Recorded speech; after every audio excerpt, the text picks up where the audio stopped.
Bom, é isso aí, galera. Vamos começar a parte 2 da nossa aula. Na parte 1, nós finalizamos lendo o versículo 5 e o versículo de número 6, aonde Deus estabelece aquele princípio que eu chamo de princípio da consequência, que nada mais é do que você plantou, você vai colher. É aquela coisa de que se você matou alguém, você será morto da mesma maneira, ou seja, aquilo que você plantou, você vai colher. Mais uma vez, Deus reforça aqui a lei da semeadura: aqui se faz, aqui se paga. O que você plantou, você vai colher. Você não foge da colheita. Deus não te livra daquilo que você plantou. Isso é princípio de Deus, querido. Entenda que uma coisa é Deus provar o homem e outra coisa é você colher aquilo que você plantou. Você pode passar as consequências do seu plantio com Deus. Tá? Deus pode te dar força para você passar com as consequências daquilo que você plantou. Um exemplo claro que eu sempre gosto de citar é Davi. Davi plantou no seu lar a morte quando ele foi, de certa forma, um traidor, quando ele atraiu uma mulher que não era dele, dormiu com essa mulher, fez com que o marido dessa mulher fosse morto, ou seja, ele planejou o assassinato de um homem e ele colheu isso bem lá na frente com os seus próprios filhos. Ele sentenciou-se que 4 filhos da pessoa morreriam quando o profeta Natan foi lá confrontá-lo, e quatro filhos dele foram mortos. Mas não foi só isso.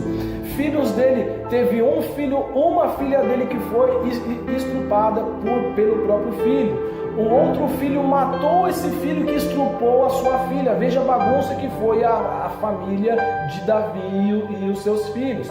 O outro filho fez um levante que tomou o reino de Davi. E quando esse filho fez um levante que tomou o reino de Davi, ele pegou todas as mulheres de Davi, colocou no prédio mais alto, abriu para todo mundo ver e dormiu com todas as mulheres de seu pai. Ou seja, ele humilhou Davi. Mais para frente, esse filho que fez o levante, Davi retoma o trono e esse filho é morto à espada. Sem contar que outra consequência de Davi é que a espada jamais se apartaria da casa dele. Prova disso é que quando Davi queria construir o templo, qual foi a resposta que Deus deu para ele? Você sabe: há muito sangue nas suas mãos. Não é você que vai construir o meu templo, você tem muito sangue nas mãos. Entenda.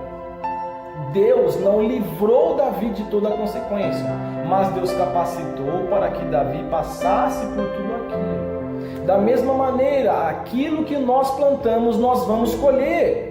Não temos escolha, mas Deus, na sua infinita graça e misericórdia, nos ajuda a passar por essa colheita, mas nós vamos colher. Eu costumo dizer que é mais fácil e é muito melhor você colher com Deus ao seu lado do que sem Deus ao seu lado, tá? Então que nós possamos entender esse princípio da semeadura que foi estabelecido por Deus, amém? Vamos então ao versículo de número 7, diz assim o versículo de número 7 do capítulo de número 9, vamos lá. E vós, sede fecundos e multiplicai-vos, povoai abundantemente a terra e multiplicai-vos nela. Interessante que no versículo 7, essa repetição mostra a ordenança de que o homem tinha, de que dentro do plano de Deus ele é abençoado, ou seja, ele é abençoado, ele precisa ser fértil, tá? Ser fértil, né? A reprodução dentro do plano de Deus é algo abençoado. Você ter filhos é abençoado. Deus deu essa bênção para que o homem, no âmbito espiritual e também no âmbito físico, tivesse aí os seus filhos, reproduzissem filhos e filhas, sempre no plano de Deus. Que plano de Deus é esse? Um homem casado com uma mulher, tá? Homem e mulher, essa é a família estabelecida por Deus mediante a palavra, mediante a Bíblia. Eu não estou dizendo o que eu acho, eu não estou dizendo o que eu penso, eu estou dizendo a Bíblia para você. A Bíblia é isso que mostra, é isso que fala.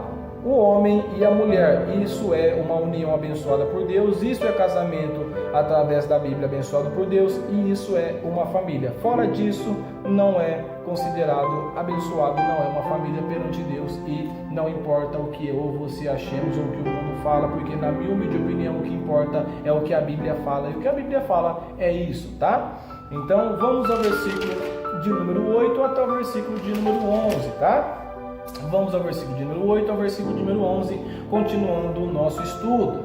E Deus falou a Noé e aos seus filhos com ele, dizendo: eis que eu estabeleço o meu pacto convosco e com a vossa semente depois de vós, e com toda criatura vivente que está convosco, das aves, do gado e de todo animal da terra convosco, de todos os que saem da arca e todo animal da terra. E eu estabelecerei o meu pacto convosco: não será mais destruída toda a carne pelas águas em um dilúvio, nem haverá mais dilúvio para destruir a terra. Nestes versículos, então, Deus mostra a conclusão formal do pacto que ele estava fazendo com Noé. Ele começou falando, alguns versículos atrás, que ele não destruiria mais a terra, e ele conclui esse pacto nesses versículos, falando que ele não vai destruir mais a terra através do dilúvio. Isso não vai mais acontecer, ele não vai destruir a terra e toda a carne vivente na terra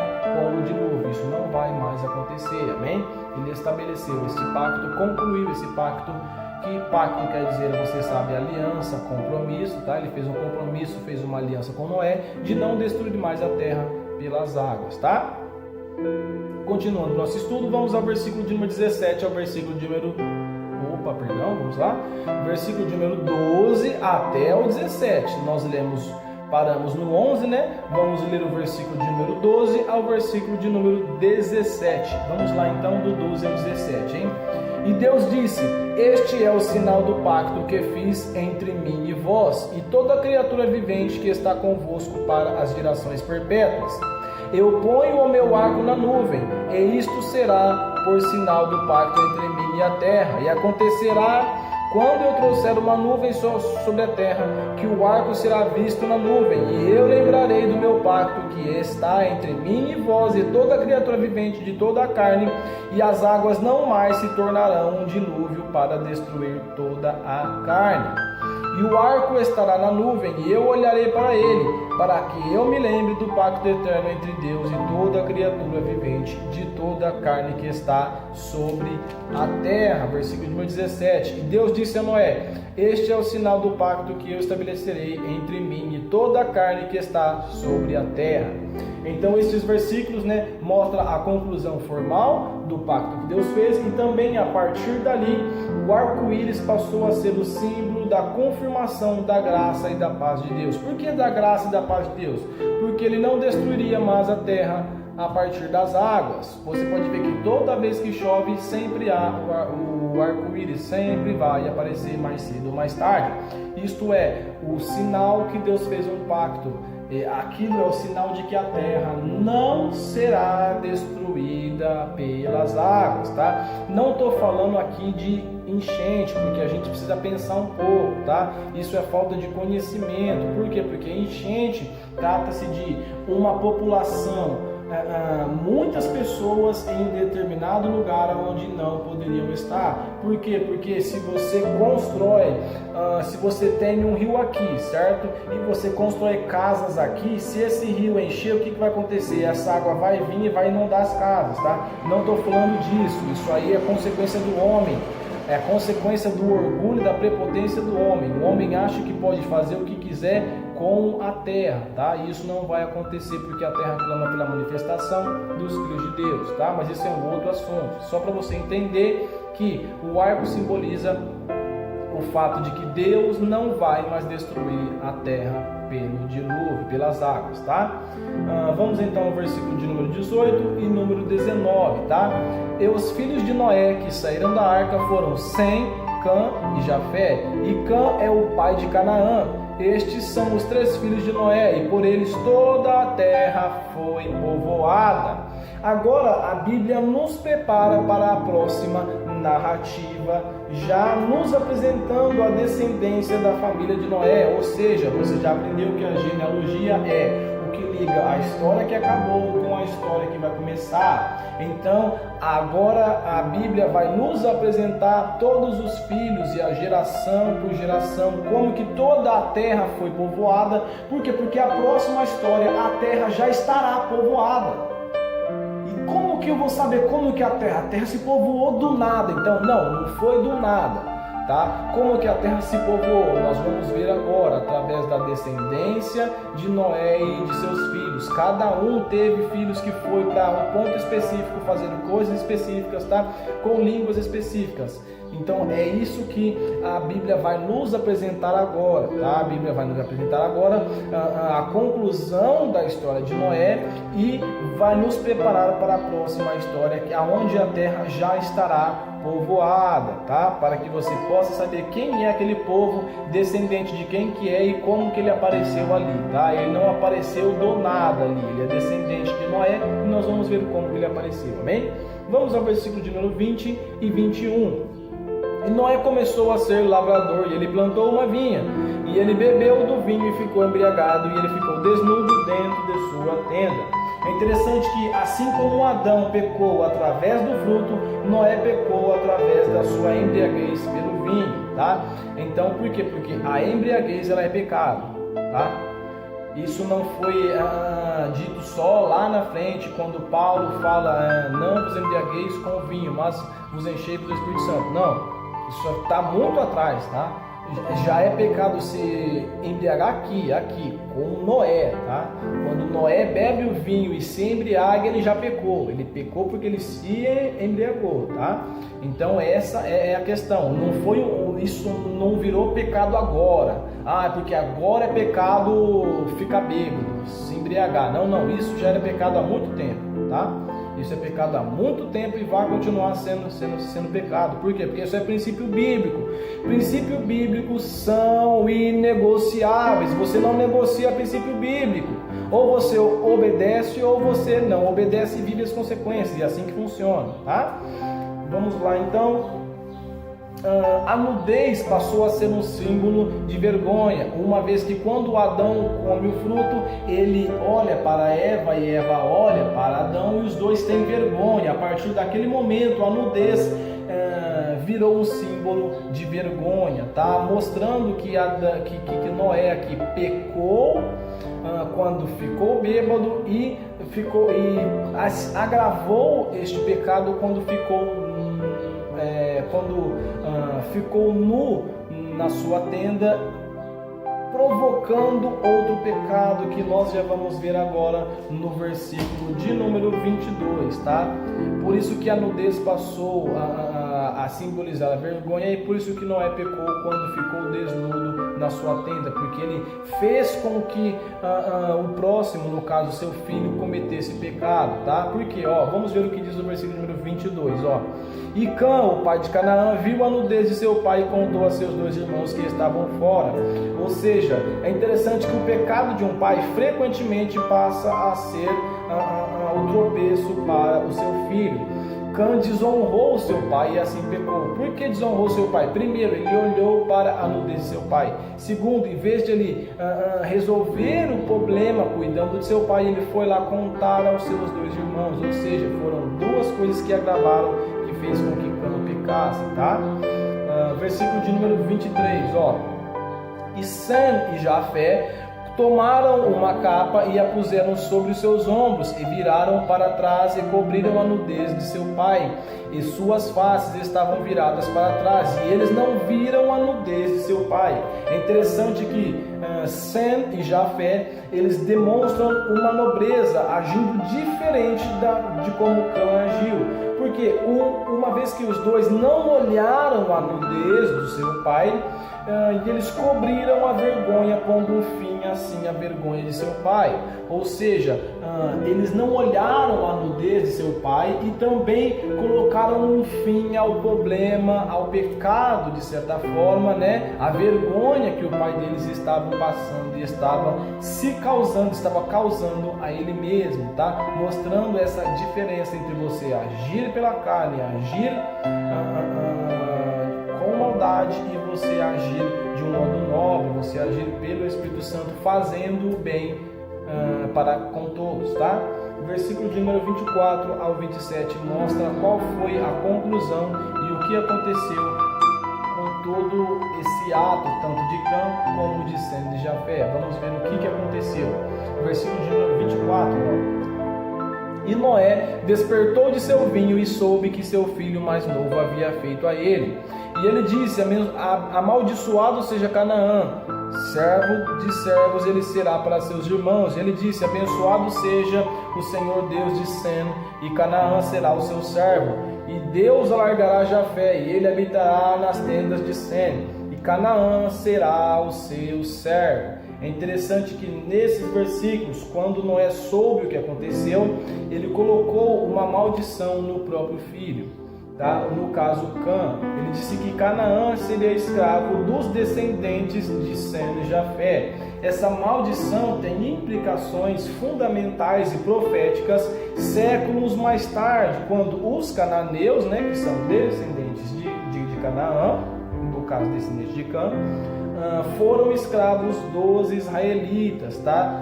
Essa passagem sobre os cananeus sendo esses escravos dos israelitas encontra-se em Josué 17:13. Se você quiser ir confirmar a palavra de Deus, está lá, Josué 17:13, e você vai ver que a maldição que Noé colocou no próprio filho se cumpriu séculos mais tarde. Lembrando também que a partir deste momento não é reconhecido como pai, tá? Mais para frente, bem mais para frente, nós vamos ver uma genealogia onde mostrará os filhos, e aí Noé estará tipo fulano, filho de fulano, Noé, filho de tal, que é filho de tal, filho de tal. Mas na genealogia que fala dos pais, quando fala fulano, pai de fulano, que é pai de fulano, que é pai de fulano, Noé não estará. Por quê? Porque Deus não reconhece quem amaldiçoa o próprio filho, tá? Então Noé, a partir desse momento, não foi reconhecido como um pai abençoado. Porque por mais ruim que aconteceu, não devemos esquecer que quem provocou isso foi ele mesmo, foi ele que se embriagou, ele que ficou desnudo, sabendo que ele não estava morando sozinho, e foi ele que provocou todo este fato, tá? Por isso que Noé não é reconhecido como um pai que foi um bom pai, um pai abençoado, tá? Vamos lá então, o versículo número 28 e 29 diz assim: E Noé viveu depois do dilúvio 350 anos, e todos os dias de Noé foram 950 anos, e ele morreu. Esses últimos versículos do capítulo 9 mostram que a consequência do pecado original não se extinguiu junto com o dilúvio, ou seja, a consequência permaneceu. Tu és pó e ao pó voltarás, ou seja, a morte carnal do homem continua como consequência e continuará para sempre, porque isso é princípio bíblico. Por que é princípio bíblico? Porque o homem pecou e o salário do pecado é a morte. Se o salário do pecado é a morte, quem peca tem que morrer. Nós sabemos que o homem, quando tem aquele conhecimento, quando passa a ter a maturidade de conhecer o bem e o mal, ele pende para o mal e então, consequentemente, ele tem que morrer. A única certeza que nós temos nesta vida, além da salvação, se você é cristão, aceitou Jesus e foi batizado, é óbvio, é que nós vamos morrer. Todo mundo vai morrer um dia. A única certeza que nós temos é que todo mundo vai morrer, tá? Isso é uma coisa que não mudará. Vamos então ao capítulo de número 10, ele é interessante. Por quê? O capítulo de número 10, ele mostra o cumprimento da ordem que Deus deu aos filhos de Noé. Porque vai falar no capítulo de número 10 que eles foram férteis, que eles multiplicaram, que eles povoaram toda a terra. Mostra também a linhagem que seria a escolhida por Deus para ser os agentes de sua bênção, que no caso seria a descendência de Sem, tá? Cã foi amaldiçoado, então não teria como ser a linhagem de Cã, tá? Teria que ser Sem ou Jafé, e no caso foi a linhagem de Sem, os semitas, que foram escolhidos para ser agentes da bênção de Deus. Prova disso é que desta linhagem, da linhagem de Sem, saiu Abraão, saiu os israelitas e consequentemente Jesus Cristo, tá?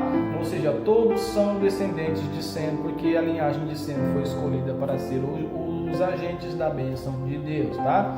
Então o capítulo de número 10 inteiro é basicamente isso, ele se resume a Noé e os filhos de Noé tendo filhos e mostrando para onde cada um foi, povoando toda a terra, tá? Eu vou ler o capítulo de número 10 inteiro, mas eu já expliquei para você o que ele fala.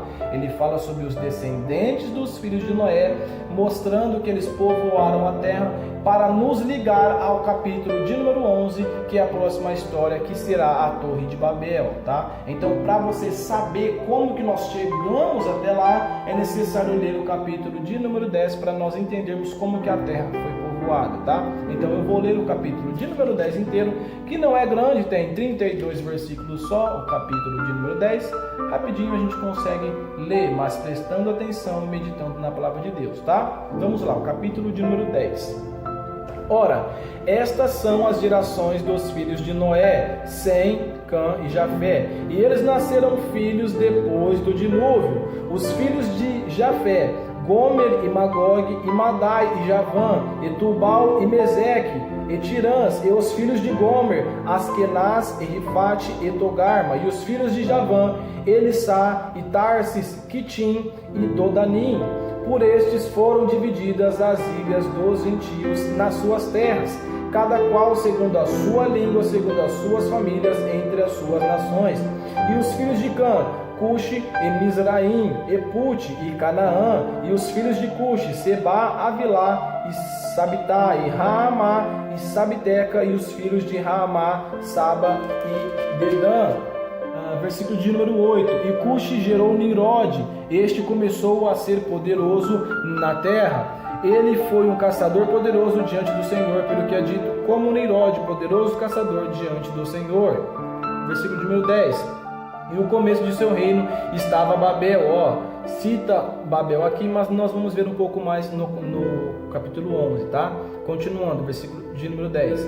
E Ereque, e Acade, e Calné, na terra de Sinar. Daquela terra saiu a Síria, e edificou Nínive, e a cidade de Reobote e Calá. Veja aqui da onde saiu a cidade de Nínive, tá? Que mais tarde o profeta Jonas iria lá e faria todo o que fez, né? Vamos então continuando, versículo de número 12. E Rezém entre Nínive e Calá, esta mesma é uma grande cidade. E Mizraim gerou Ludim, e Anamim, e Leabim, e Naphtuim, e Patruzim, e Casluim, de quem vieram os filisteus. Então você sabe que os filisteus vieram desta descendência aqui, tá? E Caftorim, e Canaã gerou Sidom, seu primogênito, e Et, e o Jebuseu, e o Amorreu, e o Girgazeu, e o Eveu, e o Arqueu, e o Sineu. 18. E o Arvadeu, e o Zemorreu, e o Amateu, e depois as famílias dos cananeus foram espalhadas. Por isso que você vê que fala sobre os amorreus estavam em um lugar, os jebuseus em outros, porque essas famílias foram espalhadas depois, tá? Vamos lá então, versículo de número 19. E o termo dos cananeus era desde Sidom, quando se vai para Gerar até Gaza, quando se vai para Sodoma e Gomorra e Adimá e Zeboim até Lásara. Esses são os filhos de Cã, segundo as suas famílias, segundo as suas línguas e segundo as suas terras e as suas nações. A Sem também nasceram filhos. Vamos prestar atenção, porque você sabe que Sem é a descendência que foi abençoada por Deus, aonde veio Abraão, onde veio Israel, consequentemente Jesus. Vamos lá, 21. A Sem também nasceram filhos, o pai de todos os filhos de Eber e o irmão mais velho de Jafé. Os filhos de Sem, Elão e Assur e Arfaxate, Elude e Arã. E os filhos de Arã, Uz e Ru e Jeter e Mas. E Arfaxate gerou Salá, e Salá gerou Eber. E a Eber nasceram 2 filhos, o nome de um foi Peleque, pois em seus dias foi dividida a terra. E o nome do seu irmão foi Joquitã, e Joquitã gerou Almodá, e Selefe, e Azarmavé, e Gerá, e Harodã, e Uzal, e Diclã, e Obal, e Abimael, e Sabá, e Ofir, e Avilá, e Jobabe. Todos estes eram filhos de Joquitã. Versículo de número 30, não perde não. E a sua habitação foi desde Mesa, quando se vai para Zefar, o monte do leste. Estes são os filhos de Sem, segundo as suas famílias, segundo as suas línguas e segundo as suas terras, em suas nações. Estas são as famílias dos filhos de Noé, segundo as suas gerações, em suas nações, e por essas foram as nações divididas na terra depois do dilúvio. Glória a Deus. Versículo de número 10 terminado. Vamos recapitular aqui rapidinho. Você então sabe que o capítulo, perdão, falei versículo, mas é o capítulo de número 10, então, que nós acabamos de ler ele inteirinho, falou sobre a descendência que os filhos de Noé tiveram.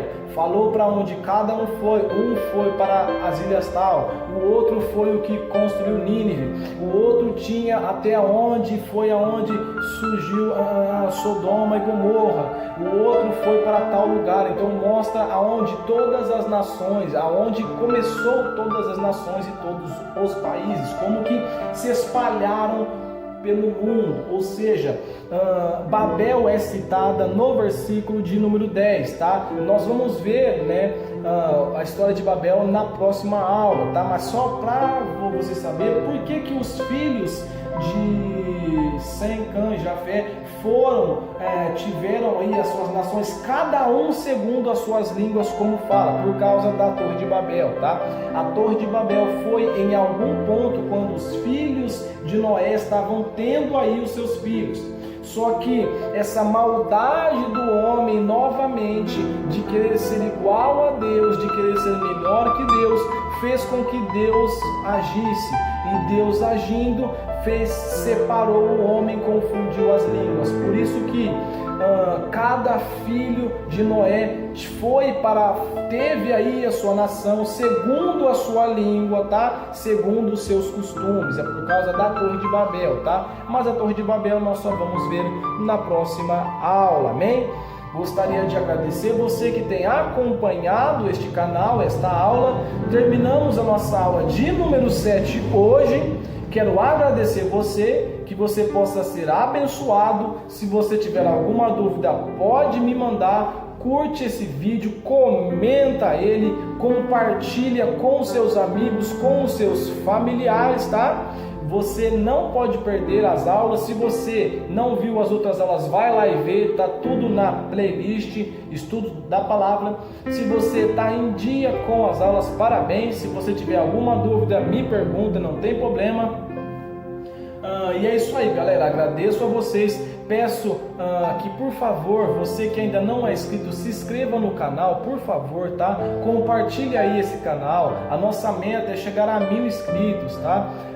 Eu creio que um dia a gente vai chegar a 1000 inscritos, se Deus quiser, mas eu preciso da sua colaboração, tá? Se você compartilhar com o seu familiar, com o seu amigo, e ele ir se inscrever e falar para o outro se inscrever, rapidamente nós chegaremos a 1000 inscritos. E chegando a 1000 inscritos, nós teremos pregação pelo YouTube ao vivo, teremos aulas ao vivo, teremos cultos ao vivo, teremos louvores ao vivo. Aí, meu querido, é só vitória. Já está sendo, mas a bênção vai ser mais ainda, tá bom? Então, conto com a sua inscrição e com a sua colaboração, tá? Muito obrigado, que Deus abençoe aí a sua família, Deus abençoe a sua casa e principalmente que Deus abençoe a nossa nação. Uma boa tarde e fiquem com Deus.